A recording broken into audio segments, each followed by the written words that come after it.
সূর্যের বাবা দীপাকে ডিভোর্স পেপারে সাইন করতে বলে ঠিক সেই মুহূর্তে সূর্য সেখানে এসে ডিভোর্স পেপারটা ছিঁড়ে ফেলে। হ্যাঁ বন্ধুরা, অনুরাগের ছোঁয়া ধারাবাহিকের আগামী পর্বতে আমরা ঠিক এমনটাই দেখতে চলেছি। বিস্তারিত জানতে সম্পূর্ণ ভিডিওটি দেখতে থাকুন। পর্বের শুরুতে আমরা দেখতে পাই সূর্যের বাবা দীপার সামনে হাত জোর করে ডিভোর্স পেপারে সাইন করে দিতে বলে। দীপা তখন প্রচন্ড কষ্ট পেয়ে সূর্যের বাবার দিকে এক দৃষ্টিতে তাকিয়ে থাকে। দীপা তখন বলে ওঠে, বাবা আপনি এটা কি বলছেন? আমি ডাক্তারবাবুকে ডিভোর্স দিতে পারবো না, আপনি আমাকে ক্ষমা করুন। এই কথা শুনে সূর্যের বাবা বলে ওঠে, দীপা দরকার হলে আমি তোমার পা ধরছি, তবুও তুমি এই ডিভোর্স পেপারে সই করে দাও।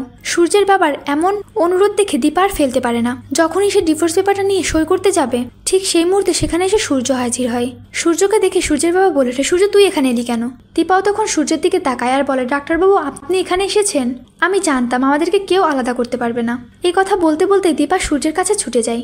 এরপর দেখা যায় প্রবীর বাবু সূর্যের দিকে ডিভোর্স পেপারটি এগিয়ে দিয়ে বলে ওঠে, সূর্য তোকে আর দীপাকে আলাদা হতেই হবে, এখানে সই করে দে। সূর্য কাগজটা হাতে নিয়ে ডিভোর্স পেপার লেখা দেখে সঙ্গে সঙ্গেই পেপারটি ছিঁড়ে ফেলে আর বলে ওঠে, দীপার সঙ্গে আমার কখনোই ডিভোর্স হতে পারে না।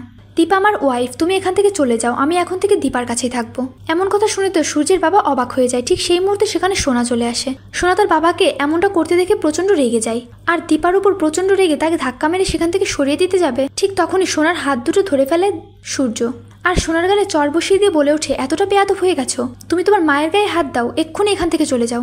আমি এখন থেকে আমার স্ত্রীর সঙ্গে থাকবো, আমি আর তোমাদের কারোর কথাই শুনতে চাই না। সূর্যের এই কথায় সোনা অনেক কষ্ট পায় আর সঙ্গে সঙ্গেই কান্না করে দেয় আর কাঁদতে কাঁদতে সেখান থেকে বেরিয়ে যায়। তো ভিউয়ার্স, সূর্য যদি সঠিক সময়ে এসে তার স্ত্রীর পাশে দাঁড়ায় এবং দীপার সঙ্গে এসে থাকতে চায় তাহলে সেটা দেখতে আপনাদের কেমন লাগবে কমেন্ট করে জানিয়ে দিন আপনাদের মতামতটি। ভিডিওটি ভালো লাগলে অবশ্যই একটি লাইক দিবেন।